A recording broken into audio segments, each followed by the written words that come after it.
My father used to say, when you find something ancient buried beneath the snow, it's best to leave it buried. I never understood what he meant until last winter. It was December 2023, the coldest I'd felt in years, and I decided to take a solo vacation to Japan. My family owns a small Ryokan, a traditional inn, near Kaga, a mountain town surrounded by dense cedar forests. I hadn't been there since I was a kid, and nostalgia was calling me back. My dad once told me that when they built the hotel, the construction team unearthed the remains of an ancient shrine. They found weathered stone pillars and carved blocks, but they were too damaged to put back together. The land was old, sacred according to local priests, but like most legends, we just laughed it off. That all changed the moment I went exploring. The road to the hotel was buried in a thick blanket of snow.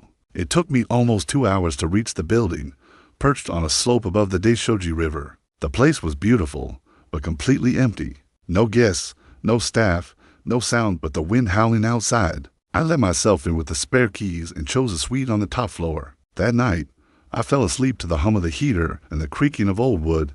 The next morning, I was determined to find the ruins my father had told me about. I put on my boots, grabbed a flashlight, and headed down the steep hill behind the Ryokan. The snow crunched under my feet as I walked deeper into the silent forest. The further I went, the older the trees felt, like they'd been standing there for centuries, just waiting. After about an hour, I realized I was lost. No GPS, no cell signal, nothing. Then, up ahead, I saw a rocky hill half buried in snow. I thought, if I could just climb that, maybe I could see the hotel. The climb was brutal, but halfway up, I spotted something strange, a faint trail winding upward. It looked ancient, carved into the earth itself. I followed it until it just ended at a small hollow in the hillside, and that's when I saw it, a cave. The entrance was narrow, just big enough to crawl through.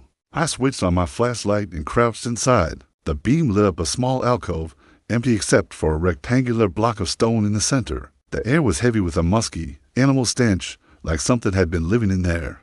As I stepped closer, I saw another opening, leading deeper into the darkness. Curiosity got the better of me. The main chamber was larger, carved perfectly smooth. Another stone block sat against the far wall. I approached it slowly, and then I froze. Inside that hollow block were bones, human bones, and scattered among them, a corroded sword blade and a pile of ancient bronze coins, the kind with square holes in the middle. I should have run. Instead, I picked up one of the coins, and that's when I heard it, a sound, a deep, rhythmic thump echoing from a tunnel to my left, like a drumbeat. Then the smell hit me, thicker and stronger, like burning metal and wet fur. I pointed my flashlight toward the tunnel, my hand trembling. Something was moving. I couldn't see it clearly, just a ripple of motion in the dark, followed by another thump, and another. I snatched the rusted sword from the stone block, holding it like it could actually protect me. The ground started to vibrate. The sound wasn't distant anymore. It was getting closer. That's when I ran. I bolted through the entrance, slipped down the snowy slope, and tumbled through branches until I hit the ground hard. I didn't look back. I just ran toward the faint sound of a car on the road until I burst out of the trees, gasping for air. A passing driver stopped and helped me back to the hotel. He said I'd wandered almost 4 miles away. That night, I packed my bags and left, but the story doesn't end there. 2 months later, my father called. Someone had broken into the Ryokan. Nothing was stolen except for the door to the suite I'd stayed in. It had been smashed apart with something metal.